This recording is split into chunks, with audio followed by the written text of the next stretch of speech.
अस्सलाम नाज़रीन, मेरा नाम डॉक्टर नाम दानिश है और मैं कार्डियोलॉजिस्ट हूँ। सर्दी की जो ही आमद शुरू होती है, मौसम तब्दील होता है, तो हार्ट के वो पेशेंट जिनका दिल कमज़ोर है, हार्ट फेलियर जो कहलाता है, उन पेशेंट के लिए मुश्किलात बढ़ जाती हैं। उसकी सबसे बड़ी वजह चेस्ट इन्फेक्शन है, फ्लू है। तो चेस्ट इन्फेक्शन की वजह से जो स्टेबल पेशेंट होते हैं वो भी अनस्टेबल हो जाते हैं और हॉस्पिटलाइजेशन बढ़ जाती है। हॉस्पिटल्स के अंदर पेशेंट का रश बढ़ जाता है, उनकी मुश्किलात बढ़ जाती हैं। दिल कमज़ोर होने की चंद एक बड़ी वजूहात हैं, जिनमें हार्ट अटैक सबसे इम्पॉर्टेंट है। तो हार्ट अटैक है, हाई ब्लड प्रेशर की वजह से भी लोग हार्ट फेलियर में चले जाते हैं। एरिथमियाज होते हैं, जैसे हार्ट बीट इरेगुलर हो जाती है, एट्रियल फिब्रिलेशन है, उसमें हार्ट वीक होता है और लंग में पानी आ जाता है। इसी तरीके से कार्डियोमायोपैथी है, कुछ लोगों का हार्ट वीक हो जाता है, डायलेट हो जाता है, फैल जाता है। तो ये कॉमन वजूहात हैं जिनकी वजह से हार्ट कमज़ोर हो जाता है।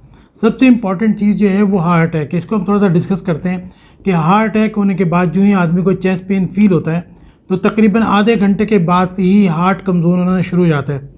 यही वजह है कि हम कहते हैं कि जितनी जल्दी हो सके आप हॉस्पिटल पहुँचे, और हॉस्पिटल भी उस हॉस्पिटल में जहाँ पे फौरी तौर पे एंजियोप्लास्टी हो सकती हो। तो 1.5 से 2 घंटे के अंदर अगर एंजियोप्लास्टी हो जाए और जो दिल की नाली ब्लॉक हुई है वो खुल जाए, तो अमूमन हार्ट डैमेज होने से बच जाता है।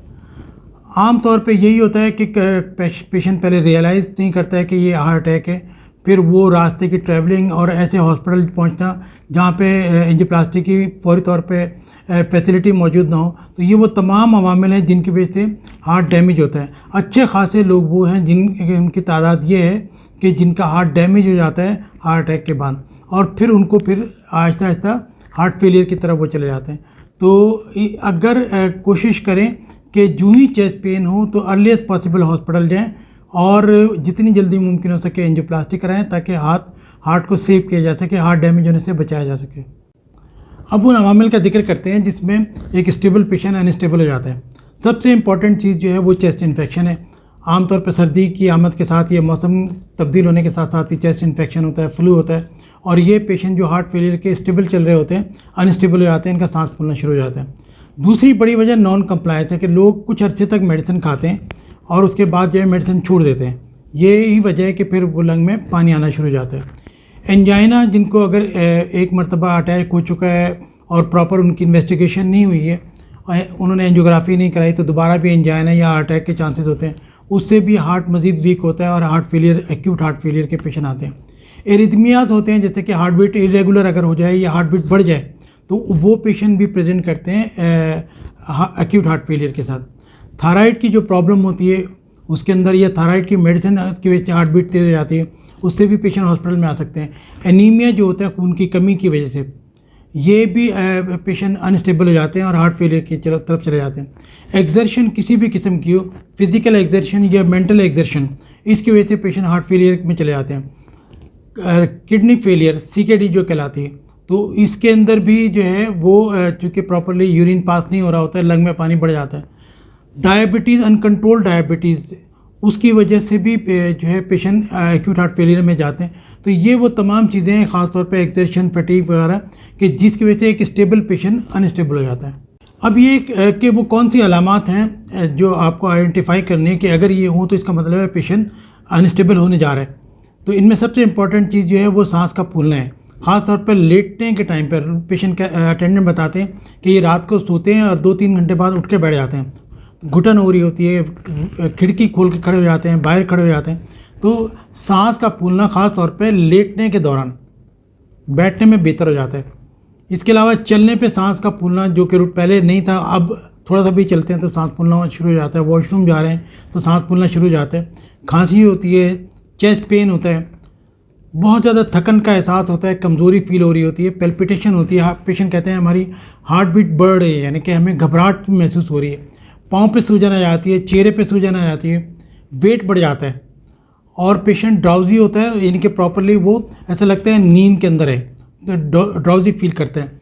नौजिया, वोमिटिंग होती है, पेशेंट को भूख नहीं लगती, भूख का एहसास नहीं होता है, और अगर इन्फेक्शन हो तो फीवर भी होता है। तो ये वो तमाम चीज़ें हैं जो जाहिर करती हैं कि पेशेंट अब अनस्टेबल होने जा रहा है और उसको हॉस्पिटलाइजेशन की ज़रूरत है। अब ये कि हॉस्पिटल में हम सबसे पहले पेशेंट की हिस्ट्री एग्जामिनेशन के बाद कुछ टेस्ट कराते हैं, इसको कंफर्म करने के लिए कि ये सांस की प्रॉब्लम है, एस्थमेटिक पेशेंट है या हार्ट फेलियर की वजह से हो रहा है।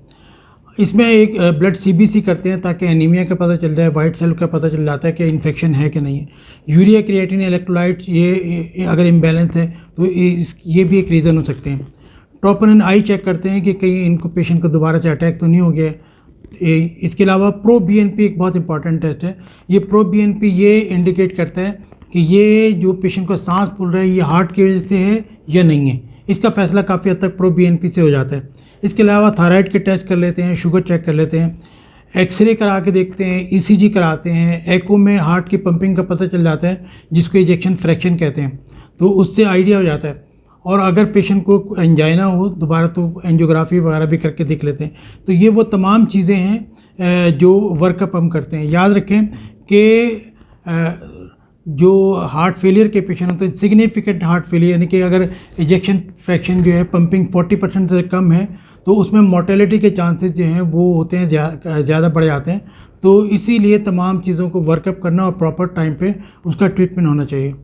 हमारे पास जो ट्रीटमेंट के ऑप्शन हैं, मेडिसिन हैं कि ऑक्सीजन देते हैं, पेशाब आवर अद्वियात होती हैं, हार्ट की पंपिंग बेहतर करने के लिए मेडिसिन होती हैं, हार्ट बीट तेज़ अगर है उसको कंट्रोल करने की मेडिसिन होती हैं। इसके बाद फिर हम एंजियोग्राफी एंजियोप्लास्टी की तरफ जा सकते हैं, बाईपास की तरफ जा सकते हैं। और अगर ये सब चीज़ें पॉसिबल ना हो तो वेंटिकुलर असिस्ट डिवाइस वो हम यूज़ कर सकते हैं जिससे आर्टिफिशियल हार्ट कहते हैं, या फिर हार्ट ट्रांसप्लांटेशन। तो ये वो स्टेप बाय स्टेप चीज़ें हैं जो कि हार्ट फेलियर के पेशेंट में की जा सकती हैं। अब एक पेशेंट कैसे अनस्टेबल होने से बच सकता है, वो क्या करे कि अनस्टेबल से होने से बच सकता है। एक तो ये कि प्रॉपर मेडिसिन लें, फॉलोअप रखें अपने डॉक्टर, हर 2-3 महीने बाद अपने डॉक्टर के पास जाएं। डॉक्टर चेकअप करता है, कुछ टेस्ट भी करा के देख लेते हैं। मेडिसिन भी चेंज करनी होती है, एक मेडिसिन हमेशा के लिए नहीं होती है। कुछ मौसम के हिसाब से हम मेडिसिन दे रहे होते हैं, सर्दी की मेडिसिन अलग होती है, गर्मी की मेडिसिन अलग होती हैं। तो एक तो डॉक्टर के पास अपना अपॉइंटमेंट लें, रेगुलर चेकअप कराएं और प्रॉपर मेडिसिन जो डॉक्टर आपको लिखे अपनी मर्ज़ी से भी नहीं करें। लोग ये करते हैं कि ये रात की दवा हमें पसंद नहीं आई, सुबह की दवा खाने से ये हो गया, कुछ दवाएं खाते हैं कुछ छोड़ देते हैं। तो चूँकि लॉन्ग टर्म दवाएँ लेनी होती हैं तो वही नॉन कंप्लाइंस की वजह से दवाएँ ना लेने की या प्रॉपर दवा ना लेने की वजह से भी पेशेंट एक्यूट हार्ट फेलियर में जा रहा होता है। रेगुलर एक्सरसाइज करें, हल्की फुल्की एक्सरसाइज करें ताकि स्टेमिना रहे, हार्ट की कंडीशन बेहतर होती है। नमक का इस्तेमाल कम रखें। नमक का मतलब ये है कि जो हंडिया में सालन में नमक डलता है वो तो आप लें, लेकिन एक्स्ट्रा नमक ना लें, ऊपर से नमक डाल के ना खाएं। और ज़्यादा नमकीन चीज़ें जैसे चिप्स वगैरह है, समोसे हैं, इन चीज़ों से अवॉइड करें।